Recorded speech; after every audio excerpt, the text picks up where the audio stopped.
أعوذ بالله من الشيطان الرجيم بسم الله الرحمن الرحيم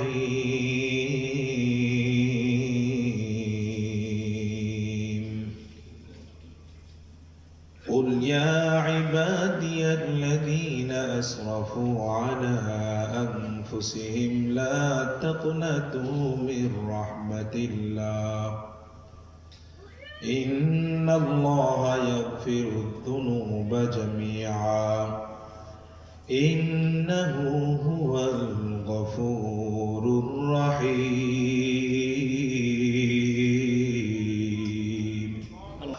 الله পাক রব্বুল আলামিন আকায়ে নামদার তাজদারে মদিনা বিশ্বনবী জনাবে মুহাম্মদুর রাসূলুল্লাহ সাল্লাল্লাহু আলাইহি ওয়াসাল্লামকে বলতেছেন, ও পয়গম্বর, মেহেরবানি করে আপনি বলে দেন, ইয়া ইবাদিয়াল্লাযীনা আসরাফু আলা আনফুসিহিম, ও আমার ওই সমস্ত বান্দা যারা নিজেদের উপরে জুলুম করে ফেলেছো, গুনাহ করে ফেলেছো, যারা অন্যায় করে ফেলেছো, গুনার বোঝা মাথায় তুলিয়ে ফেলেছো, পাপের সাথে নফসের ধোঁকায় পড়ে পাপের সাথে জড়িয়ে পড়েছো, অবশেষে নিজের ভাঙা হৃদয়টা নিয়া যদি আমি আল্লাহর কাছে ক্ষমা চাও, আমি আল্লাহ তোমার জীবনের সব গুনাহ খাতাগুলো মাফ করে দিব। আল্লাহ পাক রব্বুল আলামিন বলেন, লা তাকনাতু মির রাহমাতিল্লাহ, যারা নিজেদের উপরে জুলুম করে ফেলেছো, অন্যায় করে ফেলেছো, তোমরা আমি আল্লাহর রহমত থেকে নৈরাশ হইও না। ইন্নাল্লাহা ইয়াগফিরুদ যুনুবা জামিআ, নবী আপনি বলে দেন, আল্লাহ পাক রব্বুল আলামিন তার বান্দার সমস্ত গুনাহগুলো মাফ করে দিবে। ইয়া ইলাহি তু মেরা মাশুক হ্যায়, या इलाही तू मेरा महबूद है, नफ्स शैतान जद करीमा रहमान, रहमत अतबाशद शफाअत खाहिमान, मगफिरत दा रदुमी दस लुत्फ तू, जाके खुद फरमुदाए ला तक़नतू। من يهده الله فلا مضل له ومن يضلله فلا هادي له، ونشهد أن لا إله إلا الله وحده لا شريك له، ونشهد أن سيدنا وسندنا وحبيبنا وطبيب قلوبنا ومولانا محمدا عبده ورسوله الذي أرسله الله تعالى بالحق بشيرا ونذيرا وداعيا إلى الله بإذنه وسراجا منيرا. أما بعد فأعوذ بالله من الشيطان الرجيم. بسم الله الرحمن الرحيم.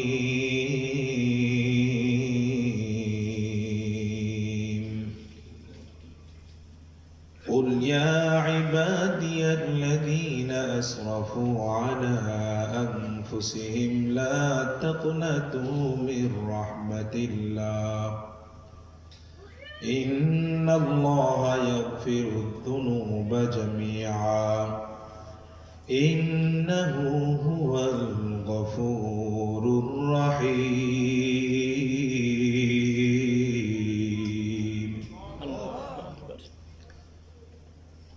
قال رسول الله صلى الله عليه وسلم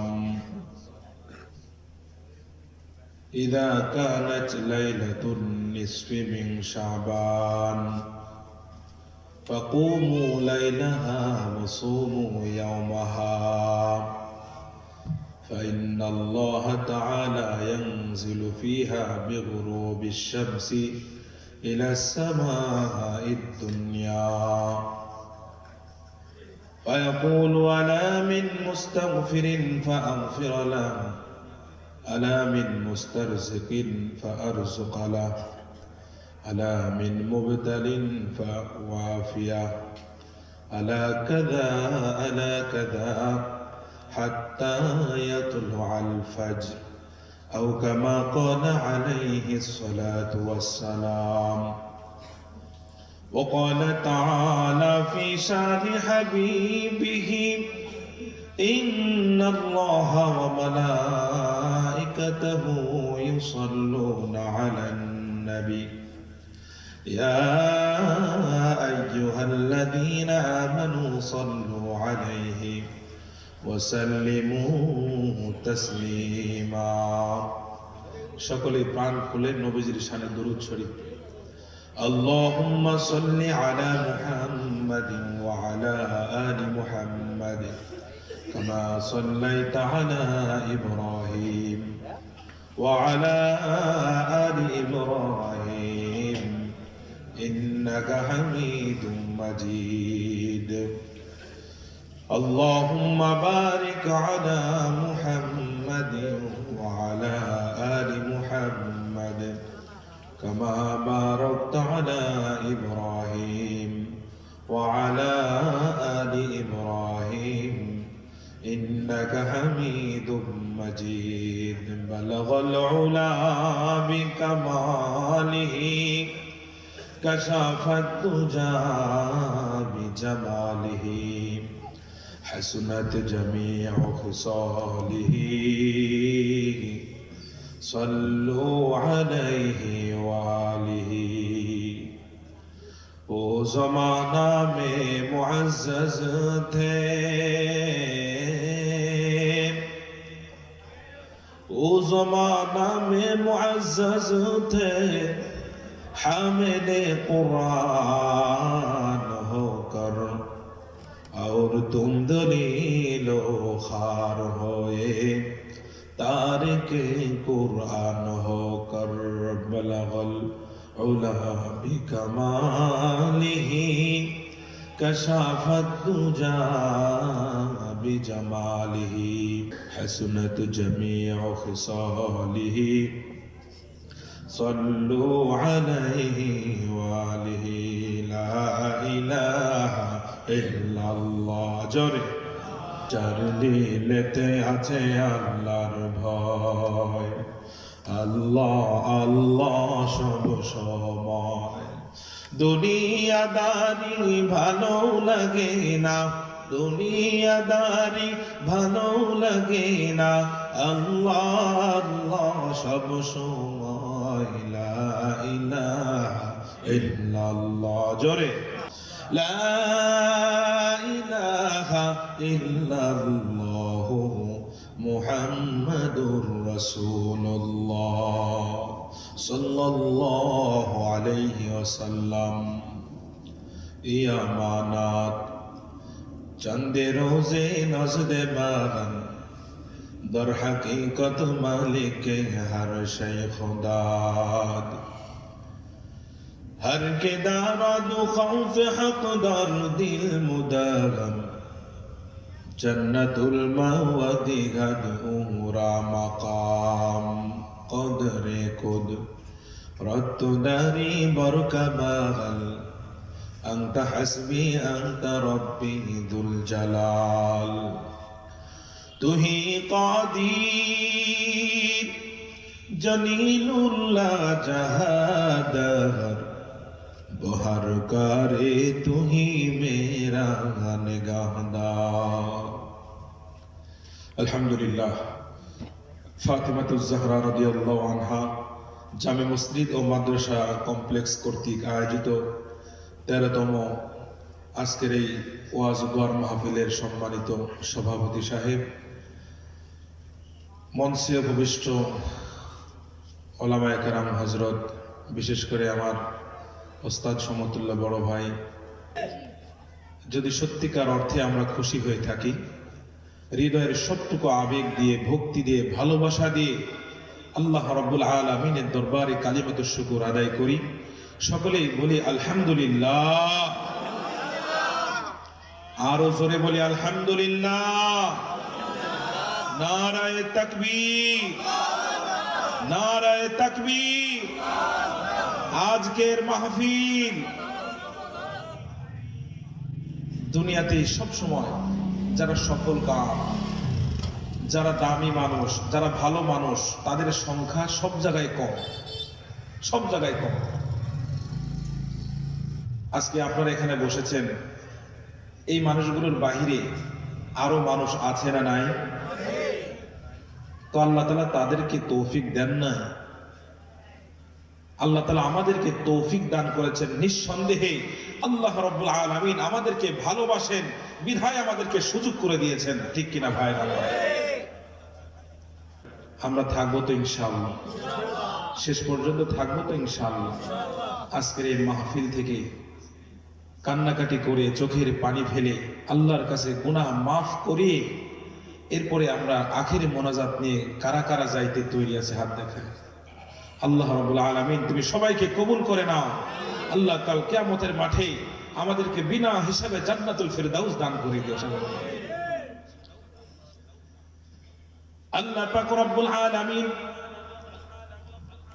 পবিত্র কালামুল্লাহ শরীফের মধ্যে ইরশাদ করে বলেন, কুল ইয়া ইবাদিয়াল্লাযীনা আসরাফু আলা আনফুসিহিম লা তাকনাতু মির রাহমাতিল্লাহ ইন্নাল্লাহা ইয়াগফিরুয যুনুবা জামিআ ইন্নাহু হুয়াল গফুরুর রহিম।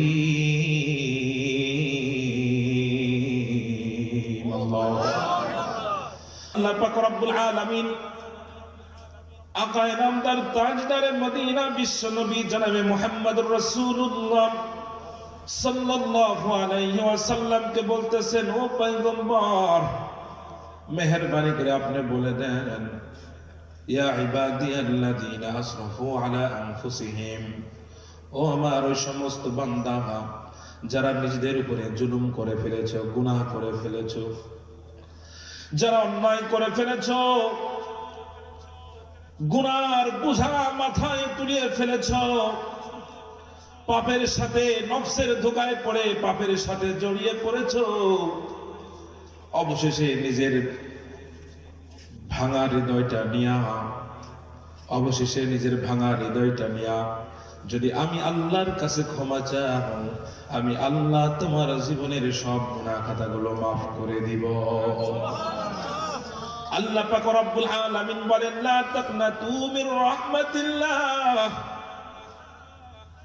যারা নিজেরা নিজেদের উপরে জুলুম করে ফেলেছো, অন্যায় করে ফেলেছো, তোমরা আমি আল্লাহর রহমত থেকে নৈরাশ হইও না, নৈরাশ হইও না। ইন্নাল্লাহা ইয়াগফিরুয যুনুবা জামিআ, নবী আপনি বলে দেন, আল্লাহ পাক রব্বুল আলামিন তার বান্দার সমস্ত গুনাহগুলো মাফ করে দিবে।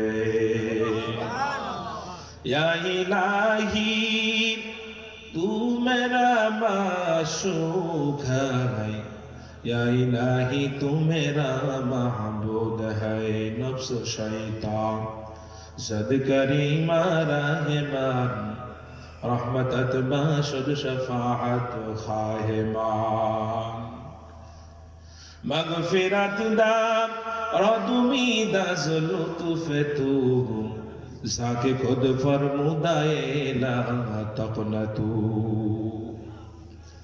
আল্লাহ পাক রব্বুল আলামিন বান্দাদেরকে জানায় দিলেন, ও বান্দা, তুমি যত বড় গুনাহগার হও না কেন, যত বড় অপরাধী হও না কেন, আল্লাহ পাক রব্বুল আলামিনের কাছে, আমি আল্লাহর কাছে যদি তোমরা তওবা নাসুহা করতে পারো, একান্ত তওবা যদি আমি আল্লাহর কাছে করতে পারো, গুনাহ যত বড়ই হোক না কেন আমি আল্লাহর ক্ষমার থেকে বড় হবে না। সুবহানাল্লাহ।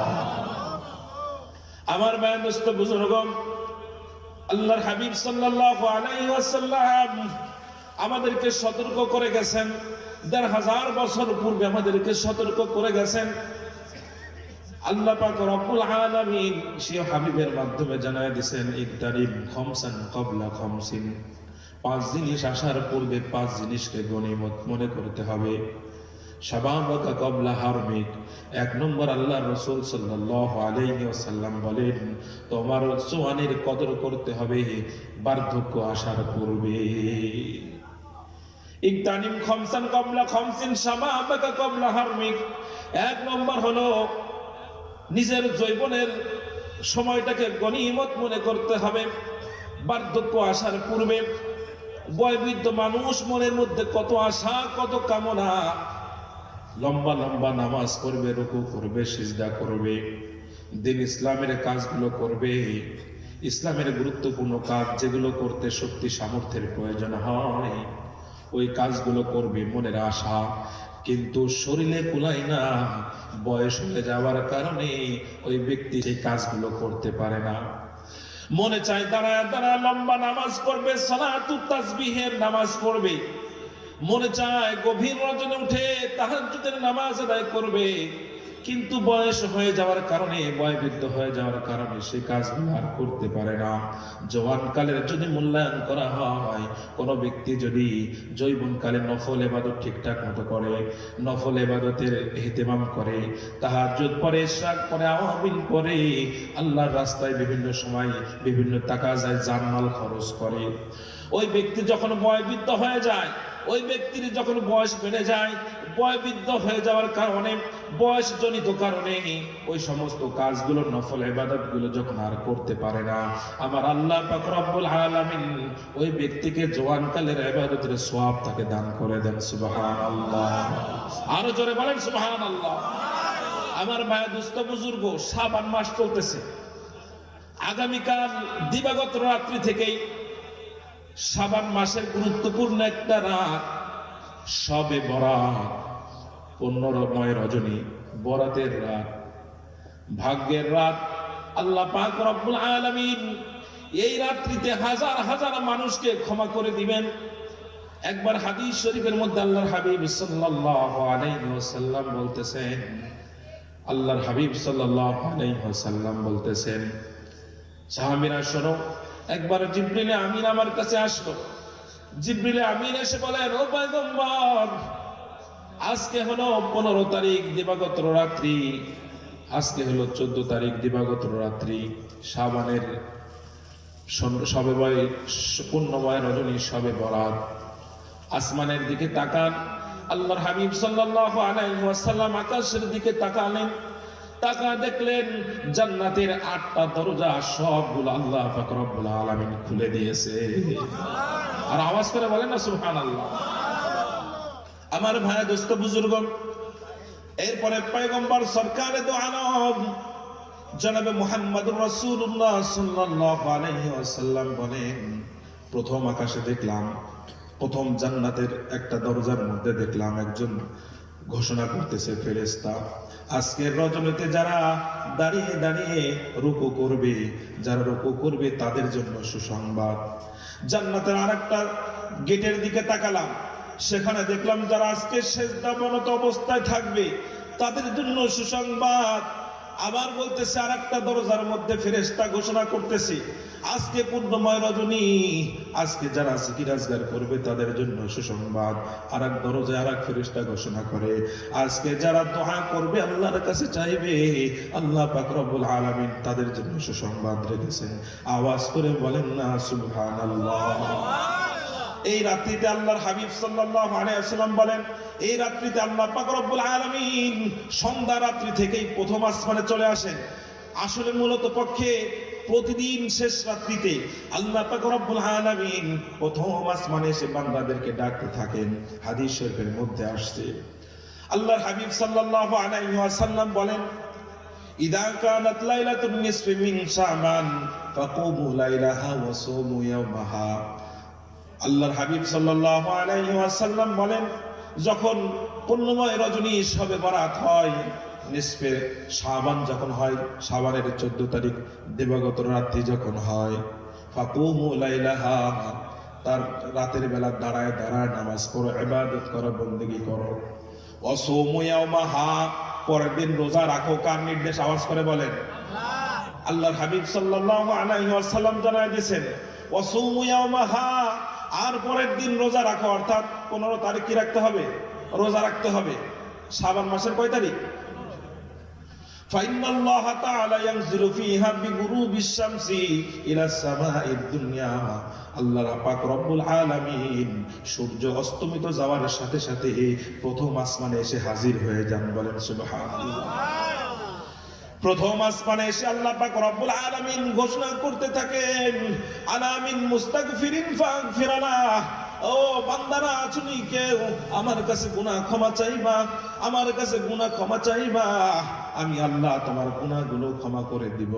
আলামিন মুস্তারজিকিন ফারজুকালা, কে আছো রিজিকের সমস্যায় নিবেদিত ব্যক্তি, তোমার রিজিকের সমস্যা আমি আল্লাহর কাছে কও, আমি আল্লাহর কাছে জানাও।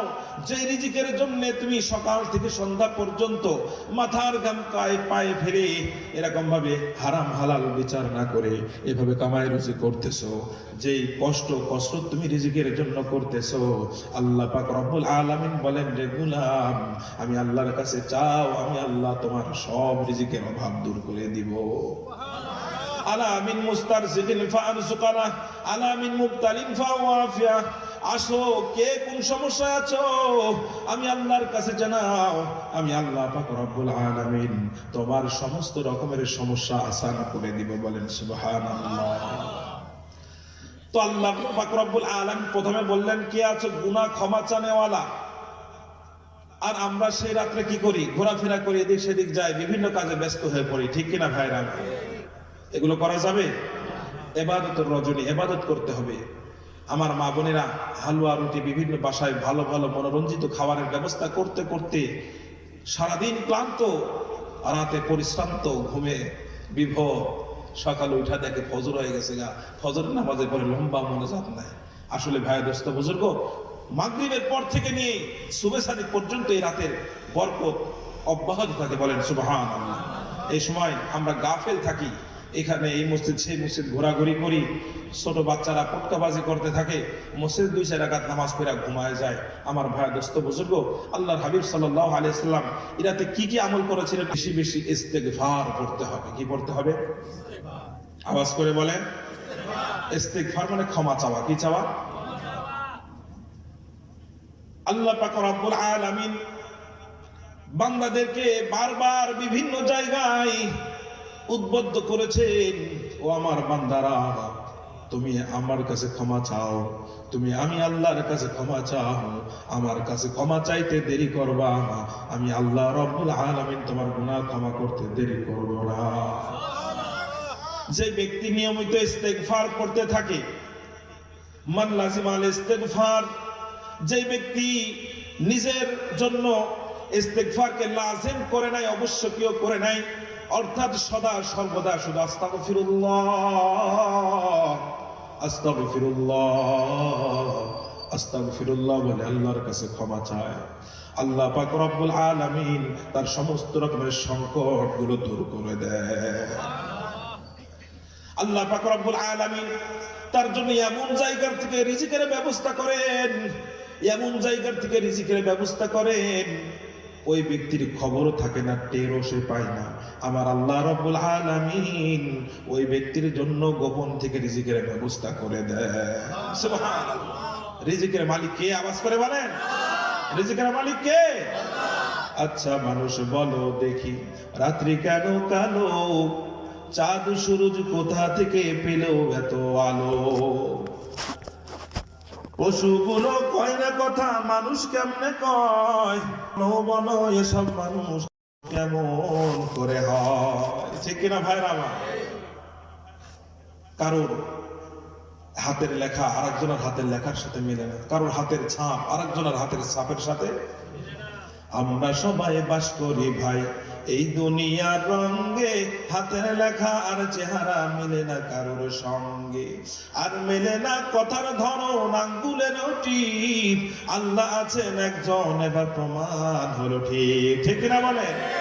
আমার ভাই বন্ধুগণ, যে ব্যক্তি নিজের আমলের মধ্যে ইস্তিগফারকে বাধ্য করে নিবে, ইস্তিগফারকে আবশ্যক করে নিবে, আল্লাহ পাক রব্বুল আলামিন ওই ব্যক্তিকে মুস্তাজাবুদ দাওয়াত বানায় দিবেন। অর্থাৎ ওই ব্যক্তি আল্লাহর দরবারে হাত তুলতে দেরি করবেন, আল্লাহ পাক রব্বুল আলামিন দোয়া কবুল করতে দেরি করবেন না। সুবহানাল্লাহ। জমানার সবথেকে একজন বড় বুজুর্গ আহমদ ইবনে হাম্বল রাহমাতুল্লাহি আলাইহি, যার নামের অনুসারে চার মাযহাবের এক মাযহাবের নামকরণ করা হয়েছে হাম্বলি মাযহাব। আমরা সকলে জানি ইমাম আহমদ বিন হাম্বল রাহমাতুল্লাহি আলাইহির নাম, জানি কি জানি না? ইমাম আহমদ বিন হাম্বল রাহমাতুল্লাহি আলাইহি রাস্তা দিয়ে যাইতেছিলেন, রাত হয়ে গেছে, থাকার জায়গা নাই, মসজিদে থাকার জায়গা চাইলেন, মসজিদে থাকার জন্য জায়গা চাইলেন, কিন্তু থাকার জন্য অনুমতি মিলল না। কারণ সে যে জমানার সব থেকে বড় একজন আল্লাহর ওয়ালি, সব থেকে বড় একজন আলেম, এটা ওই ব্যক্তিরা চিনতে পারে নাই। সে বাধ্য হয়ে পাশের দোকানের একটা রুটির দোকানে গিয়ে আশ্রয় নিল। রুটির দোকানকে বলল, ভাই রাতের কিছুটা সময় তোমার কাছে থাকতে চাই, ঠান্ডা রাত, বাইরে থাকার কোনো সুযোগ নাই, তোমার চুলার পাশে বসে একটু আরাম করতে চাই। ব্যক্তি বলল, কোনো অসুবিধা নাই, আমার দোকানটা সারা রাত খোলা থাকবে, আপনি আমার পাশে বসে থাকবেন, কোনো অসুবিধা না। তো ওই ব্যক্তি রুটি বানায়, কাজ করে, যা কিছু করে, মুখে খালি আস্তাগফিরুল্লাহ আস্তাগফিরুল্লাহ বলেন না, আস্তাগফিরুল্লাহ আস্তাগফিরুল্লাহ আস্তাগফিরুল্লাহ, আল্লাহর কাছে গুনাহ ক্ষমা চাইতে থাকে, বলেন সুবহানাল্লাহ। ইমাম আহমদ বিন হাম্বল জিজ্ঞাসা করলেন, যুবক, তোমাকে দেখতেছি সব সময় তুমি যেন মুখে কি যেন একটা জিকির করতেছো, কি যেন বলতেছো, ব্যাপারটা কি? বলে, হুজুর, আমি সব সময় আস্তাগফিরুল্লাহ জিকির করতে থাকি, এর বদলতে আল্লাহ পাক রব্বুল আলামিন আমাকে এমন এক দৌলত দান করেছেন, আমি যখন আল্লাহর দরবারে হাতটা তুলে দোয়া করি, আল্লাহ মেহেরবানি করে তুমি আমার মনের নেক আশা পুরা করো, আল্লাহ আমার রিজিকের অভাব দূর করো, আল্লাহ আমার অমুক প্রয়োজনগুলা পুরা করো, আমার আল্লাহ পাক রব্বুল আলামিন তখন সাথে সাথে আমার দোয়াটা কবুল করে নেন, বলেন সুবহানাল্লাহ। তবে হুজুর, একটা দোয়া এমন আছে যে দোয়াটা আমি বারবার করেছি, কিন্তু এখন পর্যন্ত আল্লাহ পাক রব্বুল আলামিন সেই দোয়াটা কবুল করেন নাই। হুজুর জানতে চাইলেন, বাবা বলো কি দোয়া তুমি আল্লাহর কাছে করেছো, আল্লাহ পাক রব্বুল আলামিন তোমার দোয়াটা কবুল করেন নাই। তখন ওই ব্যক্তি বলল, হুজুর, আমি শুনেছি এই পৃথিবীর বুকে বর্তমান সব থেকে বড় আলেম হলো আহমদ বিন হাম্বল রাহমাতুল্লাহি আলাইহি। আহমদ বিন হাম্বল রাহমাতুল্লাহি আলাইহি উনি হলেন জমানার সব থেকে বড় একজন আলেম। আমার বড় শখ, আমার বড় আশা, আমি ওই ব্যক্তিকে দেখব, আমি তাকে দেখে আমার চক্ষুর শীতলতা অর্জন করব। হুজুর, এই দোয়া করতেছি, কিন্তু আজও পর্যন্ত আল্লাহ রাব্বুল আলামিন আমার দোয়া কবুল করেন না। এবার ওই ইমাম আহমদ বিন হাম্বল, যিনি তার পরিচয় লুকিয়ে রেখেছিলেন, উনি আবার বলে দিলেন, বাবা, সব দোয়া আল্লাহ পাক রব্বুল আলামিন তোমার কবুল করেছেন, সব দোয়া আল্লাহ পাক রব্বুল আলামিন কবুল করেছেন। আজকের দোয়াটাও আল্লাহ রব্বুল আলামিন কবুল করে নিয়েছেন। আজকের দোয়াটা হলো, তুমি যে আল্লাহর কাছে দোয়া করেছো আহমদ বিন হাম্বলকে দেখতে চাও, ও যুবক, দেখো আমি হলাম জমানার আহমদ বিন হাম্বল, আমাকে দেখে তোমার চোখের শীতলতা অর্জন করো, বলেন সুবহানাল্লাহ। আমাকে দেখে চোখের শীতল অর্জন করো। তাহলে উনি যে এই মুস্তাজাবুদ দাওয়াত হলেন কিসের কারণে? ইস্তিগফার নিয়মিত আমল করার কারণে। আমরা কারা কারা ইস্তিগফারের আমল করব দেখি তো ইনশাআল্লাহ। আল্লাহ রাব্বুল আলামিন আমাদের সবাইকে কবুল করেন। সকলে বলে আমিন। ওয়া আখির দাওয়ানা আলহামদুলিল্লাহি রাব্বিল আলামিন।